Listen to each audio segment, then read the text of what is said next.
Welcome to Thursday class. It's Thursday. It's chapter 8. We're almost done with our book. We got 2 more chapters left. Today is cracking the case. And as we read today, we want to ask ourselves, why are pancakes so light and fluffy? What an odd question. I'm assuming it's going to deal with what we're reading about today. Remember that Amy and her brother Matt set up a trap to see if they could find who the thieves were. So today we're going to read to find out if they actually caught them. I hope you're ready. Here we go. Chapter 8, Cracking the Case. Breakfast, Tess called out from the kitchen tent. Come and get it.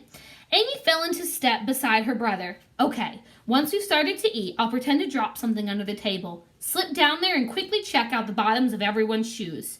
They sat down at the table with the others just as Tess came walking up with a huge platter of hot, fluffy pancakes and a bottle of maple syrup. Good morning! This morning's breakfast is brought to you by another amazing chemical change. Felix eyed the pancakes hungrily. Do you think you could explain the statement, while we, rather than before? Absolutely, Tess said, handing him the platter. Last night, after the campfire, I was thinking about chemical changes that we encounter every day.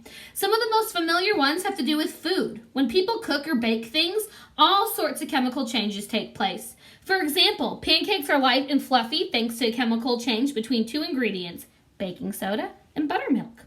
When these 2 substances are mixed together, atoms are rearranged and new types of molecules are produced. One of those new molecules is a gas, carbon dioxide. Tiny bubbles of carbon dioxide gas form throughout the pancake batter and are trapped as the baker cooks and solidifies. The result is light and fluffy pancakes that are honeycombed with tiny air pockets. Crystal peered at the pancake on her plate. So that's why they look like they're full of little holes. I always wondered about that. Amy took a bite of her pancake. It was wonderful, and she wished she could concentrate on simply enjoying it. But she was focused on the result of another chemical change this morning, one that had hopefully left traces on someone's shoes. She waited until everyone was busy eating pancakes and then casually let her fork slip through her fingers. Whoops, dropped my fork, she said easily, and ducking under the table, she quickly scanned the bottoms of everyone's shoes. Her plan had worked. Amy sat up and stared at Matt as he raised his eyebrows questioningly. She thought for a moment how to communicate her discovery and then picked up the bottle of maple syrup. Matt, would you pass the syrup to Julian? She said, trying to sound casual. It looks like he needs more. Matt's eyes widened in surprise. Felix was already helping himself to seconds. These pancakes are great, Tess. Too bad Dr. Forrester missed them. She planned to be back before we head up to the dig site, Tess replied, so I'm guessing she and the sheriff will be here soon. I'll make more batter when they arrive. Amy noticed that when Tess said this, Julian swallowed hard and put down his fork. He looked scared. Amy's mind raced as she tried to think of what to do next. Since we're going to put plaster jackets on more fossils at the dig site today, she said, turning to Tess, how about Matt and I load up the plaster of Paris and the other things we'll need? That would be great, Tess said, pouring herself some coffee. I can sit here and relax.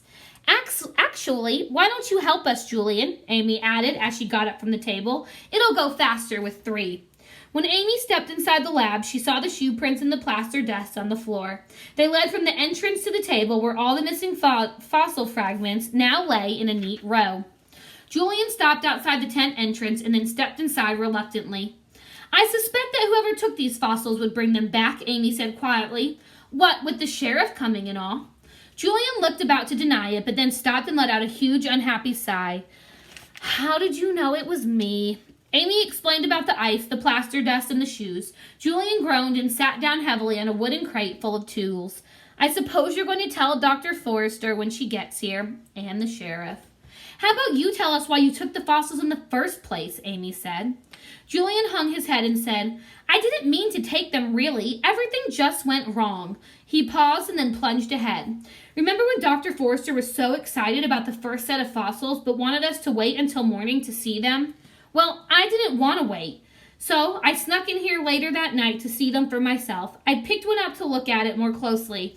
Then I thought I heard someone coming, and without thinking, I shoved the fossil into my pocket and slipped out the back of the tent.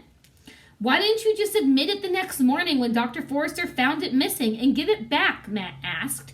It's not like you meant to steal it. She would have believed you. I didn't think she would. I figured she'd be really angry and send me home, and I didn't want that to happen. I thought I'd just put the fossil back when no one was looking and she'd just assume she'd misplaced it. But every time I tried to do that, either Tess or Dr. Forrester was here in the lab. Julian poked at the tent floor with the tip of his shoes. Then we found more fossils, and Dr. Forrester started talking about how great it would be if she could get them to fit together. I thought since I had the missing piece, maybe I could use it to figure it out. And maybe it would turn out to be an important new discovery, and I might be famous. And then, my dad? Julian's voice trailed off. What about your dad? Matt asked quietly. Then my dad might be proud of me, like he is of my brother Jack. Matt and Amy exchanged a long look. Julian hung his head again and picked at a seam on his jeans. It was a silly idea, of course. Once I had the fossils, I couldn't make any sense of them. I couldn't even figure out a way to put them back in the lab without getting caught, so I put them in a sack and hid them under a bush. And then Dr. Forrester went off to get the sheriff, thinking we'd been robbed by fossil thieves, Amy said. Julian nodded. So last night I brought the fossils back and put them there on the table. It seemed better than being caught with them red-handed or having to admit in front of everyone what I did. I didn't think much further than that. No one spoke for a long moment. Julian looked from Amy to Matt and back to Amy again. So what are you going to do? Are you going to tell Dr. Forrester I stole the fossils? No, but you are, Amy said quietly. I think Dr. Forrester will understand that it wasn't stealing in the normal sense of the word because your intentions were good. Julian looked doubtful, but he nodded, sighing. You're right. I'd feel better if I came clean, even if Dr. Forrester decides to send me home. I think your chances are pretty good, actually, Matt said. We'll be there to support you too, Amy added, and I'll be sure to mention that you saved me from that snake. Sudden shouts and the sound of a car horn interrupted. Dr. Forrester must be back, Amy said. Let's meet her together, okay? Julian nodded and quietly followed Amy and Matt out of the tent. Everyone gathered around the pickup. Where's the sheriff? Felix asked as Dr. Forrester got out. He had something else he needed to do, but he'll be here mid-morning, she replied. He did help explain the SUV we saw. It was a rancher the sheriff knows, out looking for lost cattle.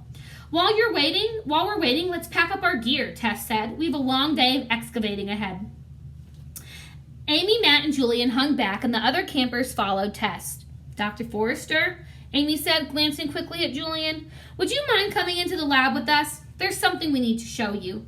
Dr. Forrester looked quizzically from Amy to Matt and Julian and back to Amy again. No problem, she said. Lead the way.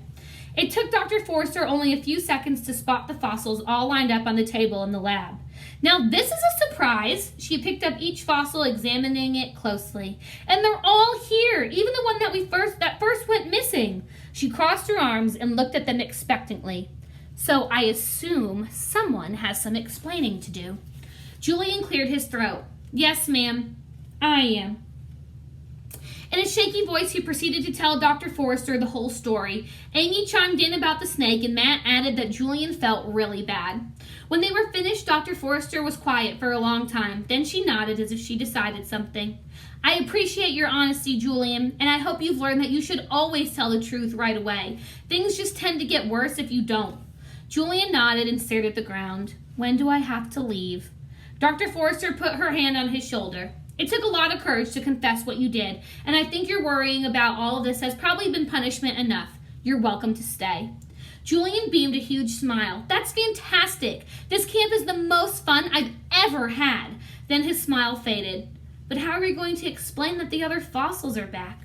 Dr. Forrester thought for a moment and then said, leave that to me. When they all joined Tess and the others, Dr. Forrester held up her hand. There's been an unexpected turn of events, she said, gesturing toward the lab tent.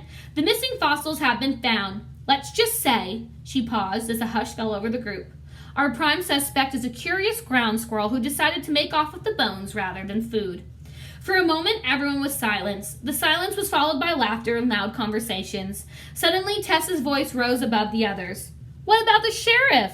Dr. Forrester frowned. That's a problem. He's going to make the long drive out here for nothing, and I've got no way to reach him. You could call him, Daria offered. I know a place where you can get a cell phone signal. Dr. Forrester looked surprised. You do? I was pretty homesick the first couple days, so I tried my phone in lots of different places. The other night, I found a spot not far from camp where I got 2 bars. Dr. Forrester dug her cell phone out of her pocket. Please show me that spot, Daria, so I can call the sheriff and save him a trip.